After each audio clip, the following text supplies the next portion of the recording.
तो दोस्तों, कहानी शुरू होती है अमेरिका के समुद्र किनारे से। एक मछुआरा है जॉन। वो अपनी नाव पर आराम कर रहा होता है, आधा सोया हुआ, और उसकी फिशिंग लाइन अभी भी पानी में पड़ी होती है। तभी अचानक उसकी लाइन जोर से खींचने लगती है। जॉन तुरंत उठ जाता है और सोचता है, आज तो बड़ी मछली हाथ लगी है। वो एक्साइटेड होकर अपनी नाव स्टार्ट करता है और तेजी से उस चीज के पीछे भागता है जो उसके कांटे को खींच रही है। लेकिन यहाँ आता है बड़ा ट्विस्ट। वो कोई मछली नहीं होती, बल्कि एक मरमेड होती है, यानी जल परी। और सबसे चौंकाने वाली बात यह है कि वो अपने हाथों में एक छोटा सा बच्चा पकड़े हुए है। वो बहुत डरी हुई है, जैसे किसी से भाग रही हो। वो तेजी से तैरती रहती है जब तक कि वो जॉन की नाव से काफी दूर नहीं हो जाती। तभी उसे एक और नाव दिखाई देती है। जल्दी से वो वहां जाती है और बहुत सावधानी से उस बच्चे को नाव के स्टोरेज बॉक्स में छुपा देती है। बच्चे को सुरक्षित रखने के बाद वो वापस जॉन की तरफ आती है और इस बार खुद सामने आ जाती है। जॉन उसे देखता है और पूरी तरह से शॉक हो जाता है। एक असली जलपरी उसके सामने। वो इतना हैरान हो जाता है कि नाव पर ध्यान ही नहीं देता, और तभी धड़ाम उसकी नाव सीधे एक लाइट हाउस से टकरा जाती है। इस एक्सीडेंट का फायदा उठाकर जलपरी तुरंत वापस समुद्र में कूद जाती है और गायब हो जाती है। अब कहानी थोड़ी आगे बढ़ती है। दूर एक शांत और खूबसूरत आइलैंड पर एक कपल आता है, शेरोन और वुड। वो शहर की भीड़-भाड़ से दूर एक नई और शांत जिंदगी शुरू करना चाहते हैं। लेकिन जैसे ही वो सेटल होने लगते हैं, उन्हें एक अजीब सी आवाज सुनाई देती है, एक बच्चे के रोने की आवाज। वो उस आवाज को फॉलो करते हैं और अपनी नाव तक पहुंचते हैं। जब वो स्टोरेज खोलते हैं तो देखकर दंग रह जाते हैं। अंदर एक छोटा सा बच्चा होता है, बिल्कुल अकेला। ना कोई माँ बाप, ना कोई सुराग। ऐसे में शेरोन और वुड एक बड़ा फैसला लेते हैं। वो उस बच्चे को अपने साथ ले जाते हैं और अपने घर में उसे पालने का फैसला करते हैं। लेकिन उन्हें ये नहीं पता होता कि समुद्र के अंदर से एक जोड़ी आंखें ये सब देख रही हैं। वो जल परी वो अपनी ही संतान को इंसानों के साथ जाते हुए देख रही होती है और उसका दिल टूट जाता है। लेकिन वो कुछ कर नहीं पाती और चुपचाप वापस समुद्र में चली जाती है। अब 13 साल बाद वो बच्चा बड़ा हो चुका है। उसका नाम है कोडी। कोडी अपने एडॉप्टिव पेरेंट्स के साथ उसी आइलैंड पर रहता है और उनका काम है टूरिस्ट्स को नाव में घुमाना। कोडी बचपन से ही समुद्र के पास पला बढ़ा है। एक दिन सुबह उसे अचानक याद आता है कि वो अपने बहुत जरूरी स्विमिंग कंपटीशन के लिए लेट हो गया है। वो घबरा कर भागता है, लेकिन जब तक वो डॉक पर पहुंचता है, फेरी जा चुकी होती है। अब कोई और रास्ता नहीं बचता तो कोडी एक बड़ा फैसला लेता है। वो सीधे पानी में कूद जाता है और यहीं से सामने आता है सबसे बड़ा सच। कोडी इतनी तेजी से तैरता है जितना एक आम इंसान कभी नहीं तैर सकता। रास्ते में एक फेरी वाली नाव को भी पीछे छोड़ देता है। नाव में बैठे लोग उसे देखकर दंग रह जाते हैं। ये इंसान है या कुछ और। उधर स्विमिंग स्टेडियम में कोच बहुत टेंशन में है। रेस शुरू होने वाली है और कोडी अभी तक नहीं आया। लेकिन ठीक आखिरी सेकंड पर कोडी एंट्री मारता है। वो जल्दी से अपना गियर पहनता है, अपनी लेन में खड़ा होता है और तैयार हो जाता है। धड़ाम स्टार्टिंग गन बजती है और सभी तैराक पानी में कूद जाते हैं। कोडी और उसका पुराना राइवल शॉन दोनों साथ साथ तैर रहे होते हैं। पूरा मैच एकदम टक्कर का होता है, कोई भी पीछे नहीं हटता। कोडी की स्पीड तो कमाल की है, लेकिन आखिरी पल में फिर से शॉन ही दीवार छूकर जीत जाता है। फिर भी कोच खुश होता है। दोनों को पोडियम पर बुलाया जाता है और अनाउंस किया जाता है कि अब ये दोनों स्टेट लेवल पर कंपटीशन करेंगे। सब लोग खुशी मना ही रहे होते हैं। तभी अचानक एक हादसा हो जाता है। एक लड़का जेस फिसलकर सीधे पूल में गिर जाता है। सब घबरा जाते हैं, लेकिन कोडी बिना एक सेकंड सोचे पानी में कूद जाता है और कुछ ही सेकंड में जेस को बचा लेता है। जेस थैंक यू भी नहीं बोल पाता। उससे पहले ही कोडी वहां से गायब हो जाता है। अब सीन बदलता है। डॉक्स पर जॉन वापस आता है एक और फिशिंग ट्रिप से। उसके साथ ही फिर से उसका मजाक उड़ाते हैं, क्योंकि वो अभी भी जल परियों पर विश्वास करता है। लेकिन जॉन को कोई फर्क नहीं पड़ता। वो कहता है, एक दिन तुम सबको पछताना पड़ेगा। फिर वो स्टोरेज रूम में जाता है सुबह पकड़ी हुई मछलियां चेक करने।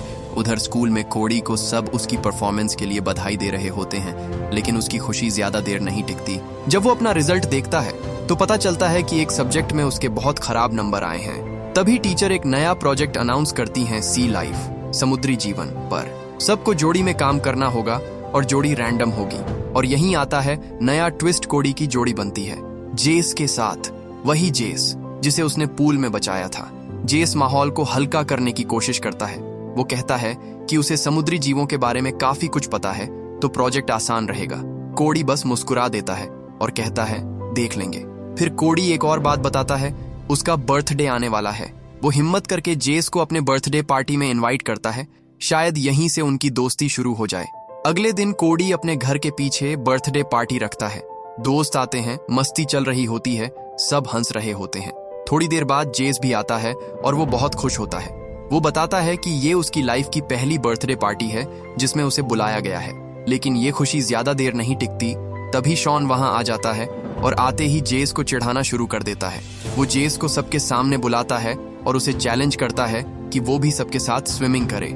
माहौल अचानक अजीब हो जाता है। तभी कोडी का दोस्त सैम बीच में आता है और शॉन को याद दिलाता है जेस को तैरना आता ही नहीं है। शॉन की बातों से जेस बहुत शर्मिंदा हो जाता है।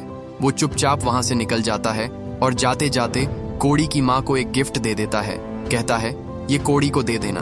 रात को जब कोडी सोने जा रहा होता है तब उसके पेरेंट्स को याद आता है कि एक गिफ्ट अभी तक खुला ही नहीं। जब कोडी उसे खोलता है, अंदर एक साइंस फिक्शन बुक होती है जो समुद्र और अंडर वाटर दुनिया के बारे में होती है। ये किताब उसे थोड़ी अजीब लगती है, जैसे इसका कनेक्शन उसकी खुद की लाइफ से हो। उसी वक्त बाहर समुद्र किनारे वो जलपरी वापस आती है। कोडी की असली माँ दूर से खड़ी होकर अपने बेटे के घर को देख रही होती है, जहां उसका बच्चा पिछले 13 सालों से बड़ा हुआ है। उसकी आंखों में दर्द साफ दिख रहा होता है, लेकिन वो फिर भी दूर ही रहती है। अब रात में कोडी को एक अजीब सपना आता है। वो गहरे समुद्र को देखता है और एक रहस्यमयी औरत उसकी तरफ तैर कर आ रही होती है। जैसे ही वो समझने वाला होता है कि ये क्या है, तभी अलार्म बज जाता है। सुबह सुबह आधा सोया हुआ कोडी अलार्म बंद करने के लिए हाथ बढ़ाता है, लेकिन जैसे ही वो उसे छूता है, झटाक अलार्म में करंट लगता है और वो पूरी तरह खराब हो जाता है। कोडी खुद भी शॉक हो जाता है। ये क्या हुआ अभी? थोड़ी देर बाद वो किचन में जाता है और दूध का डिब्बा उठाता है, लेकिन जब वो उसे वापस रखने की कोशिश करता है तो वो हाथ से छूटता ही नहीं। ऐसा लगता है जैसे वो उसके हाथ से चिपक गया हो। अब तो कोडी सच में डर जाता है। उसी दिन बाद में वो बीच पर जेस से मिलता है, जो छोटे छोटे पानी के गड्ढों में समुद्री जीवों को देख रहा होता है। बातों बातों में कोडी मानता है कि उसे बायोलॉजी बिल्कुल पसंद नहीं और इसी वजह से उसके नंबर खराब आते हैं। जेस मुस्कुराता है और कहता है इतना मुश्किल भी नहीं है। तब कोडी एक आइडिया देता है। वो कहता है अगर तुम मेरी पढ़ाई में मदद करोगे तो मैं तुम्हें स्विमिंग सिखाऊंगा। जेस तुरंत मान जाता है। दोनों हाथ मिलाते हैं, लेकिन तभी जेस रुक जाता है। उसकी नजर कोडी के हाथ पर जाती है और वो देखकर शॉक हो जाता है। कोडी की स्किन पर चमकदार स्केल्स उभर आए होते हैं, बिल्कुल मछली जैसे। जेस कहता है मैंने ये इंसानों में कभी नहीं देखा, ये तो सिर्फ जानवरों में होता है। लेकिन हैरानी की बात यह है कि जेस डरता नहीं, बल्कि और ज्यादा क्यूरियस हो जाता है। उधर घर पर कोडी बाथरूम में जाकर अपने हाथों को बार बार रगड़ता है, लेकिन वो स्केल्स हटते ही नहीं। अब वो सच में घबरा जाता है। तभी उसकी माँ शेरोन बाहर से पूछती है इतनी देर क्या कर रहे हो? कोडी जल्दी से बाहर आता है, हाथ जेब में छुपा लेता है और बोलता है सब ठीक है। फिर वो तुरंत अपने कमरे में चला जाता है। अगले दिन स्कूल में जेस उससे पूछता है स्केल्स का क्या हुआ? कोडी तुरंत गुस्सा हो जाता है और कहता है धीरे बोलो। वो ये दिखाने की कोशिश करता है कि अब सब नॉर्मल है और कुछ भी अजीब नहीं हो रहा। फिर बात बदलने के लिए जेस उसे उनके बायोलॉजी प्रोजेक्ट की याद दिलाता है। कोडी जेस से कहता है कि वो दोनों प्रोजेक्ट उसके घर पर करेंगे और जेस मान जाता है। दोनों साथ में डॉक की तरफ जाते हैं। वहां पहुंचकर कोडी एक स्टोरेज शेड में कुछ ढूंढने लगता है। जेस उसे रोकता है, यहाँ आना शायद सही नहीं है। और तभी अचानक जॉन आ जाता है। यहीं एक बड़ा सच सामने आता है। जॉन जेस का पिता है। जॉन कोडी को तुरंत पहचान लेता है और अचानक उससे पूछता है क्या तुम्हारे परिवार ने कभी पानी में कुछ अजीब देखा है? कोडी कंफ्यूज हो जाता है और पूछता है क्या आप सच में जलपरियों पर विश्वास करते हो? जॉन बिना हिचकिचाए कहता है हाँ। वो कहता है कि उसने अपनी आंखों से एक जलपरी देखी है, वही जलपरी 13 साल पहले वाली। जेस तुरंत बीच में आता है। वो नहीं चाहता कि उसका पिता कोडी को डरा दे, इसलिए वो बात बदल देता है और प्रोजेक्ट की याद दिलाता है। फिर दोनों लड़के पियर पर जाते हैं, सीपियां इकट्ठा करते हैं, नोट्स बनाते हैं और अपना काम पूरा करते हैं। अगले दिन स्कूल में कोडी को बायोलॉजी में फुल मार्क्स मिलते हैं। वो बहुत खुश होता है। पहली बार उसके नंबर इतने अच्छे आए हैं। लेकिन ये खुशी ज्यादा देर नहीं टिकती। अब एक नई समस्या शुरू होती है। कोडी को अचानक बहुत ज्यादा प्यास लगने लगती है। वो लगातार पानी पीता रहता है, जैसे कई दिनों से प्यासा हो। लेकिन कितना भी पानी पी ले, उसकी प्यास खत्म ही नहीं होती। उसके पेरेंट्स अब चिंता में पड़ जाते हैं। कोडी कहता है कि उसे बीमार जैसा महसूस नहीं हो रहा, लेकिन वो एक और अजीब बात बताता है। उसकी स्किन पर हरे रंग के स्केल्स बार बार उभर रहे हैं। वो पूछता है क्या ये मेरे असली माता पिता से जुड़ा हो सकता है? शेरोन उसे समझाती है नहीं, शायद ये बस कोई एलर्जी या आसपास की वजह से होगा, लेकिन असली सच तो कुछ और ही है। उसी रात कोडी अपनी दोस्त सैम के साथ एक अम्यूजमेंट पार्क जाता है। दोनों एक फूड स्टॉल पर बात कर रहे होते हैं। तभी सैम उसका हाथ पकड़ती है और अचानक उसके बाल हवा में खड़े हो जाते हैं, जैसे उसमें करंट भर गया हो। कोडी ये देखकर हंसने लगता है। सैम पूछती है, मेरे बालों को क्या हुआ? और कोडी हंसी रोकते हुए कहता है, कुछ नहीं। लेकिन अंदर से उसे समझ आ रहा होता है कि ये सब नॉर्मल नहीं है। बाद में रात को कोडी अपने कमरे में बैठकर वही समुद्र वाली किताब पढ़ रहा होता है जो जेस ने दी थी। वो पानी की बोतल उठाता है और वो फिर से उसके हाथ से चिपक जाती है। जब वो दीवार के सहारे खड़ा होने की कोशिश करता है तो वो दीवार से भी चिपक जाता है। अब तो कोडी सच में डर जाता है। घबराकर वो जोर से अपने पेरेंट्स को बुलाता है। शेरोन और वुड दौड़कर आते हैं और जो वो देखते हैं वो देखकर उनके होश उड़ जाते हैं। कोडी छत से चिपका हुआ लटक रहा होता है। ये सीन इतना अजीब होता है कि उन्हें समझ ही नहीं आता क्या करें। आखिरकार वो शहर के डॉक्टर को बुलाते हैं। डॉक्टर कोडी को चेक करता है और कहता है कि उसे कुछ समझ आ गया है, लेकिन वो कोडी से अकेले में बात करना चाहता है। अगली सुबह स्विमिंग प्रैक्टिस के दौरान कोडी जेस को बताता है कि डॉक्टर ने क्या कहा, और सुनकर जेस भी हैरान रह जाता है। डॉक्टर का कहना था, ये सब सिर्फ प्यूबर्टी है। कोडी गुस्से में आ जाता है। उसे साफ समझ आ रहा है ये सब नॉर्मल नहीं है। जेस भी देख लेता है कि मामला अब मजाक वाला नहीं रहा, तो वो इसे सीरियसली लेने का फैसला करता है। दोनों मिलकर खुद ही रिसर्च शुरू करते हैं और जो सच सामने आता है वो चौंकाने वाला होता है। कोडी के पास अजीब ताकतें हैं। वो मछलियों को कंट्रोल कर सकता है, अपनी उंगलियों से बिजली निकाल सकता है, और उसकी स्विमिंग स्पीड तो पहले से ही पागलपन वाली है। शाम होते होते जेस उसे एक वार्निंग देता है, जितना हो सके पानी से दूर रहो, लेकिन कोडी साफ मना कर देता है। वो कहता है, पानी ही एक जगह है जहां मैं खुद जैसा महसूस करता हूं और फाइनल्स भी आने वाले हैं, मैं नहीं रुक सकता। उधर उसी रात जेस अपने पिता जॉन के पुराने रिकॉर्ड्स खंगालता है, जलपरियों और समुद्री जीवों के बारे में। जॉन भी उसके साथ बैठता है और सालों से सुनी कहानियां बताने लगता है। तभी जेस को एक अहम जानकारी मिलती है। एक आर्टिकल में लिखा होता है कि 13 साल की उम्र में मरमेड्स में बदलाव शुरू होता है। जॉन इसकी पुष्टि करता है। यही वो उम्र है जब उनका मछली वाला रूप सामने आने लगता है। अगले दिन स्कूल लैब में जेस सारी बातें जोड़कर एक नतीजे पर पहुंचता है। कोडी शायद एक यंग मरमैन है। ये सुनकर कोडी पूरी तरह शॉक हो जाता है। उसे यकीन ही नहीं होता। वो कहता है, लेकिन ये बिजली वाली ताकत कैसे? जेस समझाता है, कुछ समुद्री जीव जैसे इलेक्ट्रिक ईल ये कर सकते हैं, तो ये मुमकिन है। अब कोडी बिना देर किए घर भागता है। वो शेरोन और वुड से कहता है, मुझे अपने असली माता पिता को ढूंढना है। पहले तो वो दोनों यकीन नहीं करते। तब कोडी अपने हाथ पर पानी डालता है और तुरंत उसकी स्किन पर चमकदार स्केल्स उभर आते हैं। अब शेरोन और वुड के पास सच छुपाने का कोई रास्ता नहीं बचता। वो उसे सब कुछ बता देते हैं, कैसे उन्हें वो एक नाव में अकेला मिला था, एक छोटे से बच्चे के रूप में। फिर शेरोन उसे सख्ती से कहती है, अब से पानी से दूर रहना होगा, कोई स्विमिंग नहीं, कोई फाइनल्स नहीं। ये सुनकर कोडी का दिल टूट जाता है, जैसे उसकी पूरी दुनिया ही खत्म हो गई हो। वो अपने कमरे में खुद को बंद कर लेता है। एक पल तो ऐसा आता है जब वो फिश फूड खाने की कोशिश करता है, शायद इससे उसे अपने बारे में कुछ समझ आए, लेकिन जैसे ही वो खाता है तुरंत थूक देता है। ये तो बहुत खराब है। उसी रात उसे फिर वही सपना आता है। इस बार उसकी असली माँ का चेहरा पहले से ज्यादा साफ दिखता है। सुबह उठते ही वो नीचे अपने पेरेंट्स की आवाजें सुनता है। वो दोनों उसके लिए डरे हुए हैं, बहस कर रहे हैं। थोड़ी देर बाद कोडी समुद्र किनारे खड़ा होता है और पानी को देखता रहता है। उसे मना किया गया है, लेकिन फिर भी वो धीरे धीरे पानी में कदम रखता है और अचानक उसे बहुत अच्छा महसूस होता है, आजाद, ताकतवर, जैसे यही उसकी असली जगह हो। उसे ये नहीं पता होता कि दूर लहरों के बीच उसकी असली माँ उसे देख रही है। शुरू में कोई स्केल्स नहीं आते तो कोडी खुश हो जाता है। वो पानी में डॉल्फिन की तरह ऊंचा ऊंचा कूदने लगता है, लेकिन जैसे ही वो वापस किनारे आता है उसकी खुशी पल भर में गायब हो जाती है। उसके हाथों पर अब फिन्स निकल आए होते हैं। उसी वक्त सैम वहां आ जाती है और उसे स्विमिंग के लिए बुलाती है। कोडी जल्दी से अपने हाथ रेत में छुपा लेता है और कहता है, मुझे थोड़ा अकेला रहना है। सैम को बुरा लगता है और वो चुपचाप चली जाती है। अब से कोडी जेस के साथ ट्रेनिंग तो करता है, लेकिन उसका बदलता शरीर सब कुछ मुश्किल बना देता है। ये फिन्स, ये स्केल्स, ये अजीब ताकतें, सब कुछ अब उसके कंट्रोल से बाहर जाने लगा है। अब कहानी अपने सबसे बड़े और इमोशनल मोड पर पहुंचती है। जेस चाहता है कि वो स्विमिंग छोड़कर पूरी तरह कोडी की मदद करे, लेकिन कोडी मना कर देता है। वो कहता है, मैं नहीं चाहता कि तुम अपना सपना छोड़ो। तभी शॉन फिर से आ जाता है और हमेशा की तरह मजाक उड़ाने लगता है। लेकिन इस बार कोडी चुप नहीं रहता। वो सीधा शॉन के सामने खड़ा हो जाता है और कहता है, अब बस, कल फाइनल है और मैं अब और बर्दाश्त नहीं करूंगा। जेस थोड़ा डर जाता है। उसे लगता है कहीं कोडी का राज सबके सामने ना आ जाए। लेकिन कोडी साफ कह देता है, जो भी हो रहा है मैं फाइनल जरूर खेलूंगा। अब आता है फाइनल का दिन।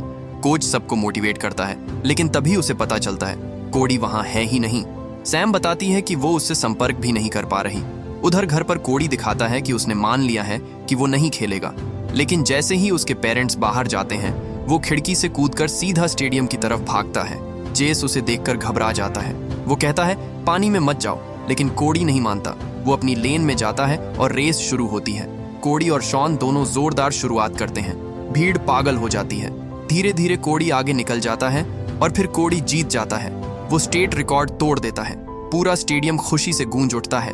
लेकिन जेस कुछ डरावना देख लेता है। कोडी के फिन्स दिखने लगे हैं। तभी कोडी जल्दी से मेटल रेल को छूता है और जोरदार करंट फैल जाता है। पूरे स्टेडियम की लाइट्स बंद, पूरा ब्लैकआउट। इस अफरा तफरी में कोडी भाग निकलता है। वो लॉकर रूम में छुप जाता है और शॉन उसके पीछे आता है। शॉन गुस्से में चिल्लाता रहता है, तूने चीटिंग की है, मैं तेरा करियर खत्म कर दूंगा। लेकिन उसे पता ही नहीं चलता कि कोडी उसके सिर के ऊपर छुपा हुआ है। आखिर में शॉन चला जाता है और कोडी पीछे के दरवाजे से निकलकर अपने पेरेंट्स के साथ घर चला जाता है। लेकिन दूर से जॉन ये सब देख रहा होता है। घर पर शेरोन पूछती है, क्या किसी को तुम्हारा सच पता चला? कोडी कहता है, नहीं, मैंने टाइम पर छुपा लिया। तभी जेस आता है। वो बताता है कि कोडी के अचानक गायब होने से बड़ा स्कैंडल हो गया है। कुछ देर बाद सैम भी आती है। जैसे ही वो कोडी के फिन्स देखती है, वो बेहोश हो जाती है। होश में आने के बाद वो गुस्से और सदमे में होती है। कोडी उसे समझाने की कोशिश करता है, लेकिन सैम ये सब सहन नहीं कर पाती। वो कहती है, मैं किसी को नहीं बताऊंगी, और वहां से चली जाती है, दिल टूटा हुआ। अगले दिन स्कूल में शॉन सबके सामने कोडी पर इल्जाम लगाता है कि उसने कोई केमिकल यूज किया है। वो उसे बेइज्जत करता है, धमकाता है और आखिरकार कोडी अपना कंट्रोल खो देता है। दोनों के बीच लड़ाई शुरू हो जाती है। जेस बीच में आता है, रोकने की कोशिश करता है, लेकिन शॉन उसे भी बुरा भला कहता है और कोडी फिर से हमला कर देता है। तभी टीचर आकर दोनों को अलग करता है और बाहर भेज देता है। उस रात कोडी अकेले समुद्र में चला जाता है शांत होने के लिए। वो तैरते तैरते लाइट हाउस के पास पहुंचता है और तभी उसके सामने आती है उसकी असली माँ। एक जलपरी। कोडी उसे देखकर भावुक हो जाता है। खुशी, हैरानी, सब कुछ एक साथ। वो उससे बात करने की कोशिश करता है, लेकिन तभी जॉन की नाव वहां आ जाती है। जलपरी भागने की कोशिश करती है, लेकिन जॉन उसे देख लेता है और फिर वो कुछ और भी देखता है। कोडी उसके साथ तैर रहा है। डर कर कोडी तुरंत किनारे भागता है और घर चला जाता है। सोने से पहले वो सैम को कॉल करता है। उसे अगले दिन बीच पर मिलने के लिए कहता है, मुझे तुम्हें कुछ दिखाना है। अगली सुबह जेस एक खतरनाक चीज देखता है।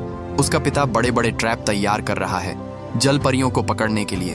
वो डर जाता है और तुरंत कोडी को चेतावनी देने भागता है। उधर कोडी सैम से मिलता है, माफी मांगता है और उसे पानी में ले जाता है। उसके फिन्स फिर से दिखते हैं और वो सच बता देता है, मेरी असली माँ यही है। जैसे ही सैम जलपरी को देखती है, वो हैरान रह जाती है। लेकिन तभी कोडी को तेज दर्द होता है। उसकी स्किन सूखने लगती है और उसके पैर मछली की पूंछ में बदलने लगते हैं। सैम घबराकर मदद लाने भागती है। जलपरी अपने बेटे के पास आने की कोशिश करती है, लेकिन तभी जॉन आकर कोडी को पकड़ लेता है। जेस भी वहां पहुंच जाता है और देखता है कि उसका पिता उसके दोस्त को ले जा रहा है। जॉन खुश होता है, अब बस कुछ सेकंड और जलपरी खुद हमारे पास आ जाएगी। और सच में जलपरी अपने बेटे को बचाने के लिए पास आ जाती है। जॉन तुरंत ट्रैप चालू करता है और उसे जाल में फंसा लेता है। कोडी जेस से कहता है, मेरी माँ को बचाओ। अब जेस और सहन नहीं कर पाता। वो चाकू लेकर पानी में कूद जाता है और जाल काटकर जलपरी को आजाद कर देता है। लेकिन तभी जेस का पैर रस्सी में फंस जाता है और वो डूबने लगता है। जॉन उसे बचाने कूदता है, लेकिन वो घबरा जाता है, कुछ कर नहीं पाता। तभी कोडी खुद को छुड़ाकर तेजी से तैरता हुआ जेस के पास जाता है और उसे बचाकर किनारे ले आता है। लेकिन जेस सांस नहीं ले रहा होता। सब लोग कोशिश करते हैं, लेकिन कुछ काम नहीं करता। तब कोडी अपनी बिजली वाली ताकत इस्तेमाल करता है और जेस को झटका देता है और जेस वापस जिंदा हो जाता है। होश में आते ही वो कहता है, पापा आप सही थे। लेकिन जॉन रोते हुए कहता है, अब कुछ मायने नहीं रखता, बस मेरा बेटा जिंदा है। तभी जलपरी सबके सामने आ जाती है। सब चुप हो जाते हैं। शेरोन सब समझ जाती है और आंसू रोकते हुए कहती है, अब कोड़ी को अपनी असली माँ के साथ जाना होगा। आखिर में कोड़ी अपने दोस्तों को धन्यवाद देता है हर मुश्किल में साथ देने के लिए, और फिर एक आखिरी बार पीछे देखता है और समुद्र में कूद जाता है, जहां उसकी माँ उसे गले लगाती है और उसे अपने साथ ले जाती है। माँ और बेटे का मिलन आखिरकार पूरा हो जाता है। तो दोस्तों, ये थी एक दिल छू लेने वाली कहानी। अगर आपको ये स्टोरी पसंद आई हो तो लाइक जरूर करना, सब्सक्राइब करना और कमेंट में बताना।